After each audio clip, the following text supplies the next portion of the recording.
Before there was Beyonce, before there was Lady Gaga, there was Madonna. Hi, I'm Madonna. Hi, I'm Madonna. Madonna is here! Madonna. A name that became more than a pop star, a movement, a controversy, a mirror to culture itself. For over 4 decades, Madonna Louise Ciccone has been the queen of reinvention. She didn't just adapt to the times, she changed them. This is the story of how a small town girl from Michigan became one of the most influential artists in modern history, challenging norms, breaking records, and redefining what it means to be a woman in pop music. This is Madonna, Queen of Reinvention.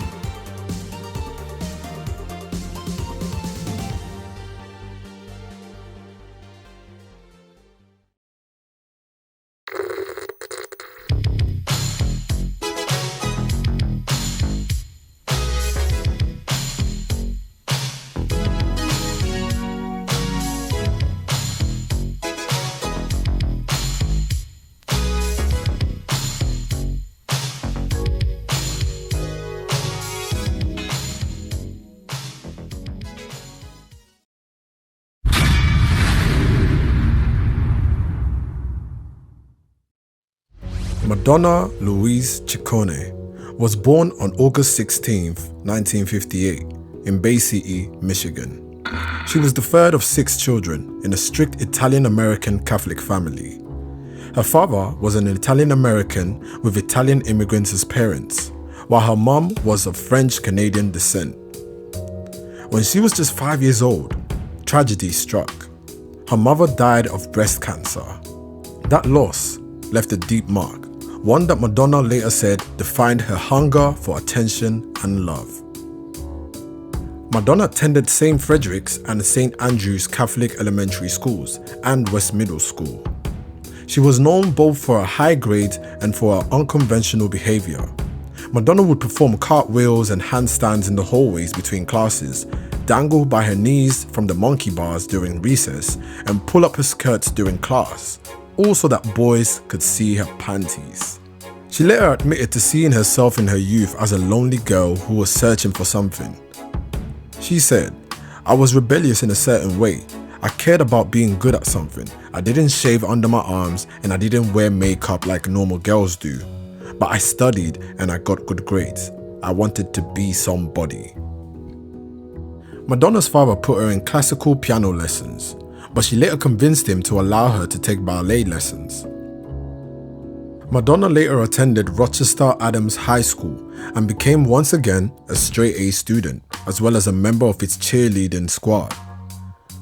After graduating in January of 1976, she received a dance scholarship to the University of Michigan, but by 1977, Madonna dreamed of a bigger career.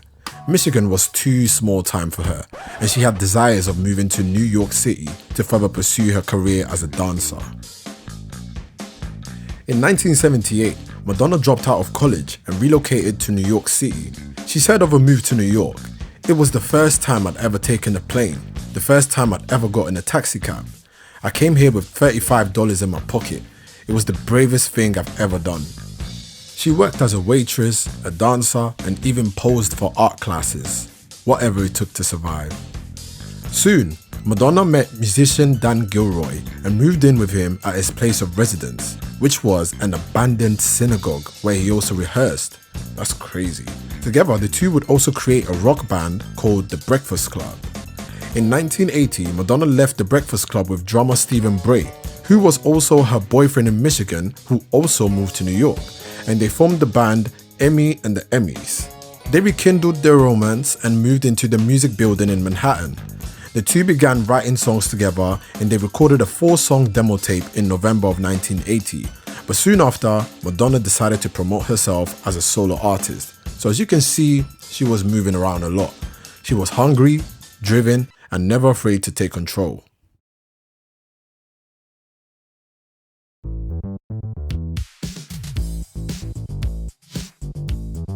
By the early 1980s, New York's club scene was exploding. Disco was fading, dance pop was on the rise. Madonna was right in the center of it. She recorded demo tapes and hustled them to every DJ she could find. Eventually, one of those demos fell in the lap of DJ Mark Cummins, who took an interest in her music and they began dating. Mark arranged a meeting with Madonna and the president of Sire Records, a subsidiary of Warner Bros. Records. Madonna signed a deal for a total of 3 singles in 1982 with an option for an album. Her debut single, Everybody, became a club hit after she performed it at several clubs and bars. She wasn't a star at this point though, but she was heading in the right direction. During this period, Madonna was in a relationship with artist Jean-Michel Basquiat and living at his loft in Soho. Honestly, Madonna got around. I'm struggling to keep up with all her boyfriends at this point. Anyway, after Everybody came Holiday, Borderline and Lucky Star. All 3 of them bangers and from her first album. This is also when the world started paying attention, and for good reason. Her self-titled debut album, Madonna, was released in 1983 and it introduced a new kind of star. Street smart, stylish and unapologetically in control of her image. In the US, the album debuted on the Billboard 200 chart at number 190 on the week of September 3rd, 1983.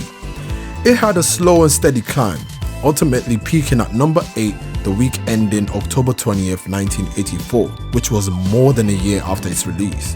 In 1984, the album eventually ended up charting in the UK as well. But it was Like a Virgin in 1984 that changed everything.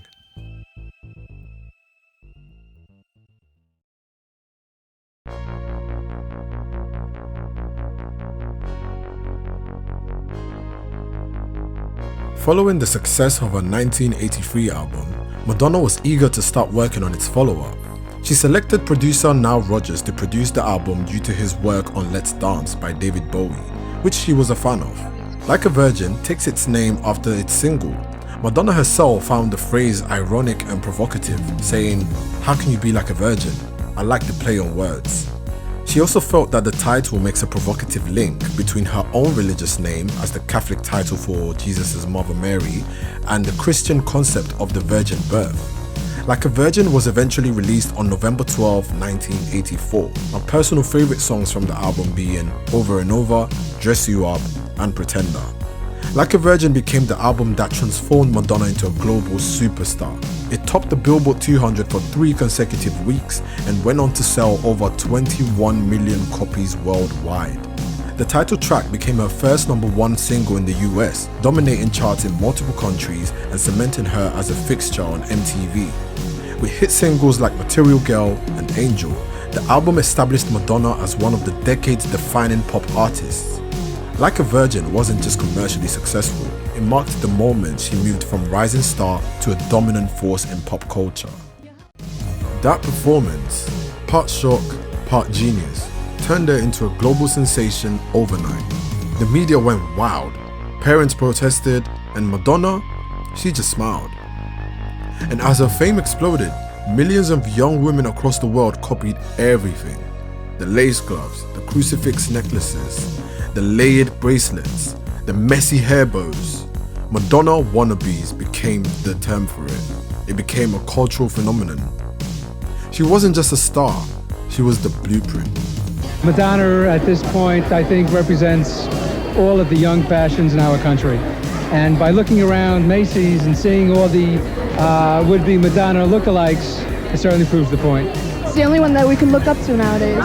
She doesn't condemn femininity. And you wear Madonna clothes, everybody looks at you, right? Everybody stares and thinks, look at that girl over there. She's pretty and I like her. Then came 1985, the year Madonna proved she wasn't just a music video queen. Her very first headlining show, the Virgin Tour, packed arenas across North America. Fans dressed like her, danced like her, screamed for her.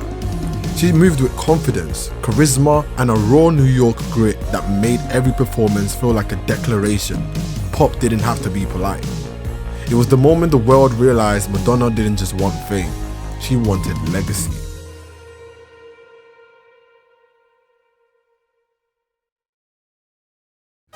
The opportunities just kept on coming because that same year, Hollywood called. Desperately seeking Susan, A quirky, offbeat film accidentally became the perfect stage for Madonna's street smart attitude. She didn't just act in the movie, she embodied it. Her wardrobe alone sparked a global fashion wave. The film cemented Madonna's status not only as a pop star, but a cultural mood. The soundtrack for that movie also came with another one of my Madonna's favourite songs, Into the Groove. Boy, I've got a lot of history with this song. I remember discovering it in 2009 when I was about 12 years old. And I just remember rinsing the hell out of that song. It's so groovy, it's so 80s, man. It's probably the song that made me look deeper into her catalogue. But anyway, Madonna in the 80s is just Madonna's peak for me. However, behind the scenes, her personal life was just as explosive. In August 1985, Madonna married actor Sean Penn. Madonna's marriage to Sean Penn was as intense as it was short-lived. Both were in their 20s, both were rising to enormous fame, and both carried fiery personalities that often collided. Their relationship was strained by constant media attention, long periods apart due to filming and touring, and Sean Penn's frustration with the paparazzi intrusion. I mean, their wedding literally had helicopters circling the wedding trying to get aerial shots. Like, that's crazy. Sean Penn was more introverted while Madonna kind of loved the attention. It kind of reminds me of the J-Lo and Ben Affleck marriage. Anyway, behind the scene, the couple struggled with jealousy and the pressure of two explosive careers moving at full speed. And by 1987, the marriage had become unsustainable. The tension, the public scrutiny, and the inability to find stability ultimately led to their divorce, marking an end to one of the decade's most turbulent celebrity unions. To be honest, I'm not surprised that wasn't going to last. But before we jump into 1987, we need to rewind back to July of 1985, where Madonna took the stage at Live Aid, the historic global benefit concert broadcasting nearly 2 billion viewers. At just the age of 26, she delivered a confident, energetic set that included Holiday, Into the Groove, and Love Makes the World Go Round.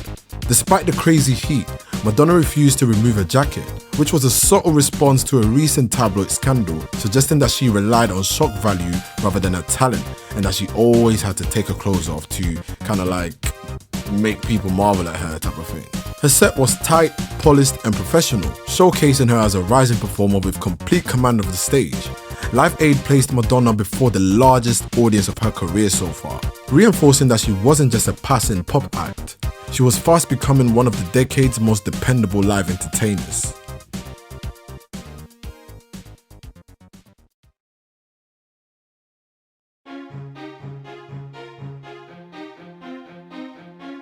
In 1986, Madonna reinvented herself again with True Blue, a polished, emotionally rich and more mature album dedicated to Sean Penn. The production was cleaner, the songwriting more personal, and her image sharply refined. The album marked a deliberate shift from the streetwise, club-driven sound of her early work towards a more sophisticated pop style. Live to Tell revealed a vulnerable, dramatic vocal performance that critics hadn't heard from her before. And with Papa Don't Preach, Madonna stepped directly into the center of political and social controversy. The song's narrative about a pregnant teenager sparked national debates involving religious groups, feminist organizations, and conservative commentators. While some condemned her, others praised her for being real and for bringing real issues into the mainstream pop music. It's a song about a teenager having a baby. It's called Papa Don't Preach. The song's a big hit, but its lyrics have raised a storm of controversy. I think it encourages teens to be sexually active. I think it encourages teens to get pregnant.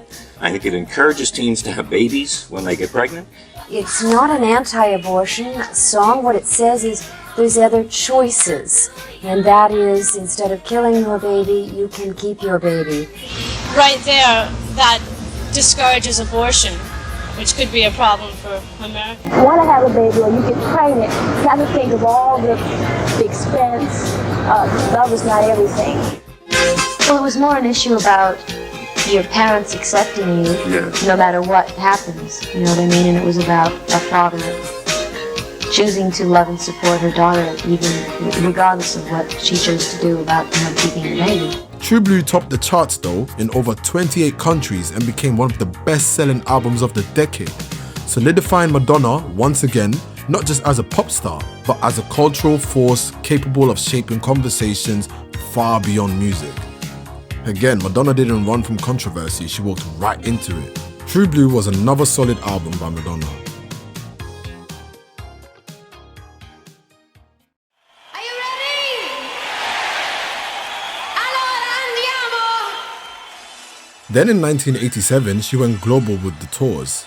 The Who's That Girl World Tour wasn't just a concert, it was a spectacle. Stadiums across Europe, North America and Asia filled with tens of thousands of fans. Madonna strutted across massive stages, commanding attention with storytelling, choreography and theatrical ambition rarely seen in pop at the time. She was now more than a superstar, man. She was like world power. It was crazy.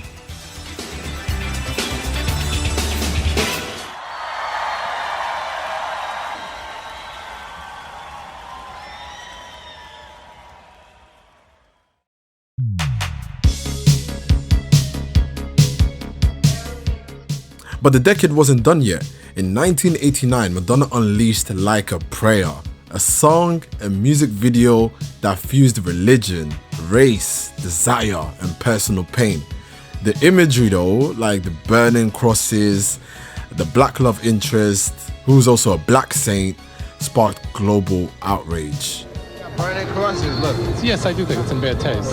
She's sleeping with the priest. Wait. I mean, the song's not so strong anyway, so it's good that she's got a strong video. It's just going to make everybody watch it. This whole controversy is basically much to do about nothing. Religious groups protested. Politicians denounced her. Even Pope John Paul II encouraged Catholics in Italy to protest against her and ban the video because he felt that the video was blasphemous. Basta per favore! And he actually may have a point, because I feel like Madonna and the label were once again playing on that whole all publicity is good publicity thing, that whole shock factor, that shock value thing, just to get people to listen and be glued to the screen when watching the video. And it worked. It did work, but it was blasphemous at the same time. I feel like two things can be true at once. But let me not lie, let me not lie. That song is just, it's different. It was a different vibe, kind of. From Madonna, I feel like it kind of blended all different genres. There's a bit of pop in there. There's a bit of rock. There's even a bit of gospel in there. It's just one of those singles from her that were really different. And it was a really great song. However, that song also cost her a lot of money and sponsorship losses. Pepsi had just signed her for a major global commercial, and within days, they pulled the entire campaign, and she lost that deal. But Madonna, she didn't lose a step. The controversy only made her bigger. Like a Prayer became one of the most defining pop culture events in the 1980s. It was the moment Madonna proved that art, rebellion, and commercial power could collide in ways that the world had never seen. By the time the 1980s ended, Madonna wasn't just the biggest female pop star on the planet. She had redefined what a female pop star could be. Ambitious, sexual, political, artistic, fearless, a chameleon with claws. And the world had no idea that the 1990s would take her even further.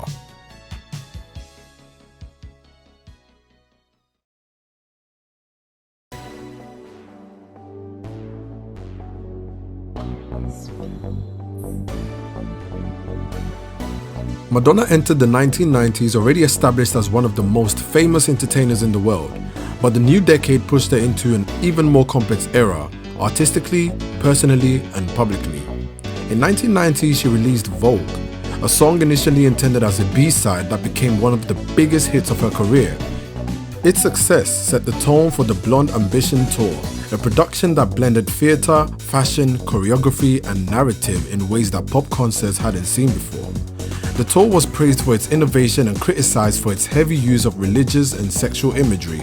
Nothing new here, but whether critics approved or not, Blonde Ambition became a landmark in live pop performance. That same year, Madonna met a young backup dancer named Jose Gutierrez and became more immersed in the New York's ballroom scene, a culture that shaped the choreography and aesthetic of Vogue.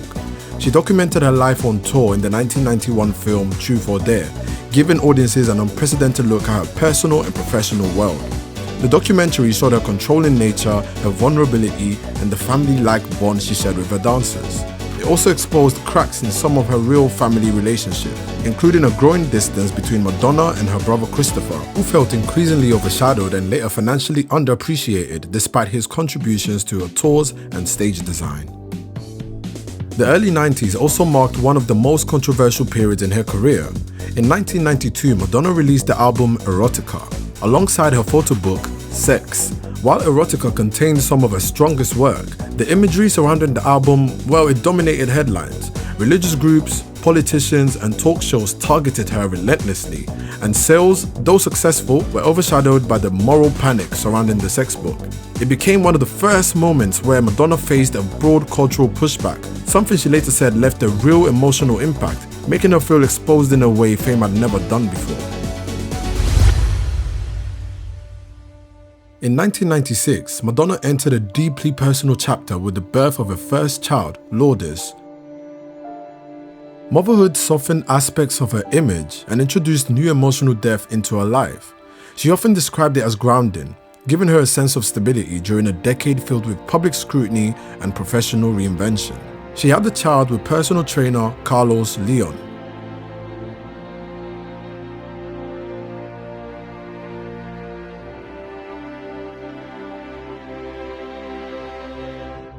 In 1998, Madonna returned to music with Ray of Light, a complete stylistic transformation built around electronic production, spirituality, and themes of growth and reflection. The album won 4 Grammy Awards and is often cited as one of her best works. Songs like Frozen and Ray of Light introduced a more introspective Madonna, one who was no longer rebelling just for reaction, but exploring what it meant to evolve. Throughout the decade, her relationship with brother Christopher continued to strain.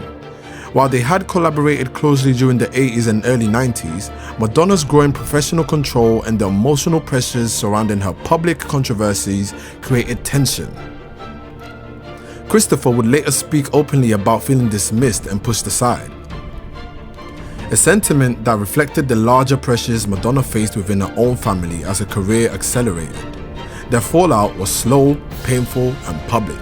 Christopher later shared his perspective in a memoir.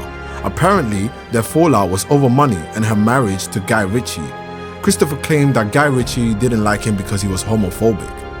Despite that, Chris said he held no ill will towards him or Madonna. By the end of the 1990s, Madonna had not only survived one of the most turbulent periods of her public life, she had reshaped her career yet again. The decade saw her confront controversy, pursue artistic legitimacy, experience motherhood, and navigate complicated family dynamics. It marked one of the most transformative eras of her life, laying the groundwork for the reinventions that would follow in the 2000s.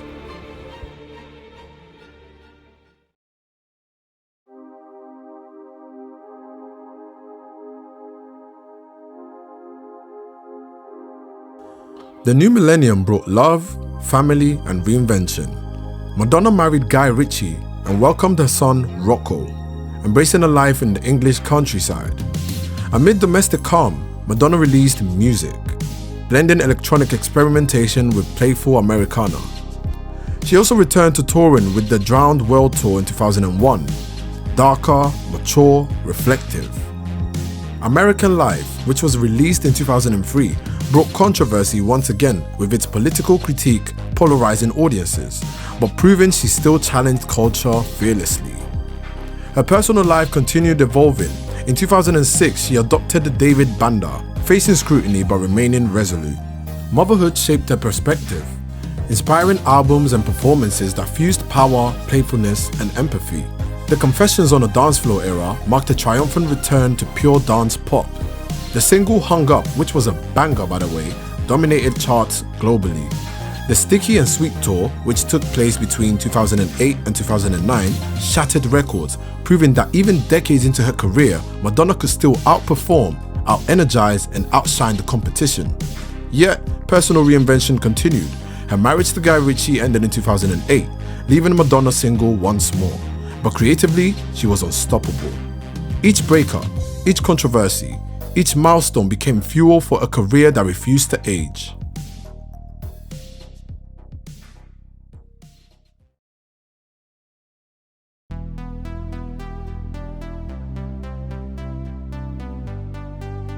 Even as pop music changed, Madonna remained the standard bearer.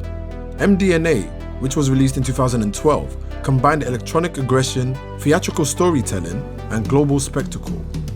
Her Super Bowl halftime show that year reaffirmed her power, proving she could still command the world's largest stage. She collaborated with younger artists, embraced motherhood publicly, and continued innovating on stage and in music. Madonna became a living blueprint for pop culture, showing that reinvention, control, and influence could coexist. Her legacy isn't measured in album sales or awards or headlines. It's measured in courage, in defiance, in refusing to shrink. From the girl in Michigan who lost her mother too soon, to the woman who bent the world to her will. Madonna didn't just change pop music, she became its blueprint. She is, and always will be, the queen of reinvention.